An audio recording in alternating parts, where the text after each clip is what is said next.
এক একজনকে আল্লাহ তাআলা এক একটা দিয়ে পরীক্ষা করেন। পৃথিবীর কোনো মানুষ 100% সুখী নাই। সুখে ওই লোকটাই যে লোকটা পরিপূর্ণ দিনদার হতে পেরেছে, আল্লাহর সামনে নিজেকে পরিপূর্ণ সাপোর্ট করতে পেরেছে, যে লোকটা বলেছে আল্লাহ যা দিয়েছেন আলহামদুলিল্লাহ, এই লোক সুখী।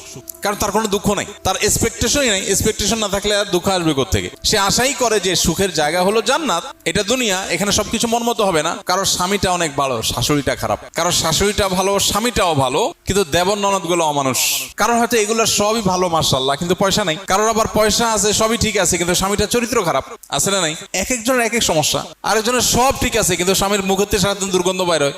মানে মাইনর ছোটখাটো ইস্যু আছে, যেটা তার জন্য অনেক কষ্টের। ইমানদারের জন্য সান্ত্বনাটা হলো কোথায়? দুনিয়া, এটা জান্নাত না। এখানে সব কিছু মন মতো।